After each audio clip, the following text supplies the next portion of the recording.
సినిమాలు కూడా చేంజ్ అవుతున్నాయి. అంకుల్ ఏమన్నారు? చేంజ్ అవుతున్నాయి కదా. అంకుల్కి ఇవ్వండి. 80s సినిమాలు ఎలా ఉండేవి? అప్పుడు సినిమాలో ఒక అర్థం, సమాజానికి ఒక సందేశం ఉండేది. ఒక పాట వచ్చిందంటే ఆ పాటలో భావం ఉండేది, మళ్ళీ మళ్ళీ వినాలి అనిపించేలా ఉండేది కదండి. ఒప్పుకుంటున్నారు చాలామంది. ఎలా అంటే ఒక పాట, దంచవే మేనత్త కూతురా బళ్ళు దంచవే నా గుండె లగరా, దంచు దంచు బాగా దంచు. ఆ పాట ఇప్పటికీ అందరూ చాలా ఎంజాయ్ చేస్తారన్నప్పుడు. అది 80s అయితే ఒక దశాబ్దం తర్వాత, అంటే 90s ఎలా ఉండేది సినిమాలలో కథ ఏంటో ఆ డైరెక్టర్కి, ప్రొడ్యూసర్కే తెలియాలి. తెలుగు సినిమాలలో తెలుగు సాంప్రదాయం మర్చిపోయారు. ఒక పాట వచ్చింది ఒక సినిమాలో అంటే ఆ పాట ఎందుకు వచ్చిందో తెలియదు, దాని అర్థం అసలు తెలియదు. ఎలా ఉంటాయి సాంగ్స్ అంటే, లంచ్కి వస్తావా, మంచికి వస్తావా, కోడికి వస్తావా, కన్నె డిన్నర్ ఇస్తావా అంటారు. అది హీరోకి అర్థం కాదు, హీరోకి అర్థం కాదు. ఇప్పుడు సినిమాల పరిస్థితి ఏంటి అంటే, అసలు ఒక మంచి సంసార పక్షం సినిమా వచ్చింది అంటే ఎవ్వరు వెళ్ళరు. అది బాక్స్ ఆఫీస్ ఫ్లాప్ అనుకున్నాం. రకమాలు ఉన్నారు సినిమాలలో. పాటలైతే ఇంకా అసలు మనం చెప్పగలరు. ఫుల్ మద్యం, మందు, నిష. తర్వాత దాంతోపాటు దేవుడి మీద పాట పాడతాడు.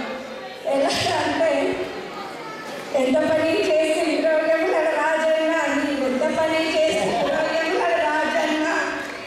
ఇప్పుడు సంధ్య, ఊర, కీర్తన, నర will dance for a fusion song, taking us back to 80s, 90s and finishing note on present.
అక్కడ ఉన్న శ్రీకాంత్ గారు చప్పట్లు కొట్టాలండి.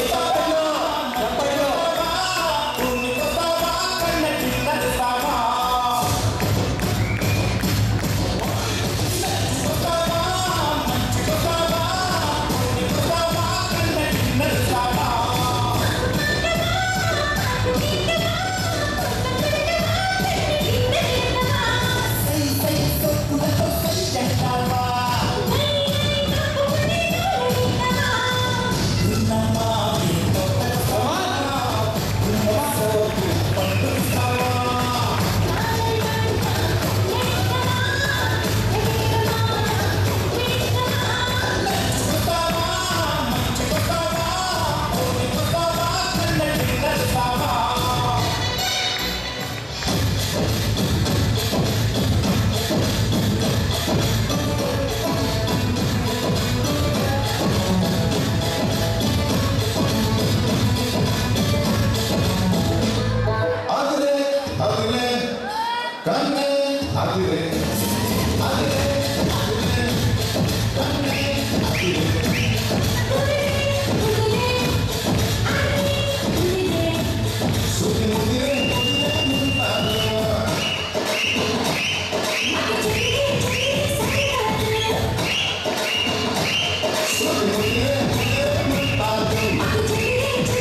సో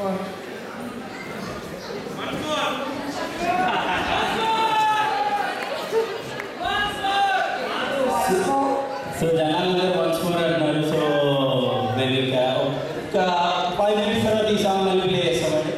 చిన్న అంతరాయం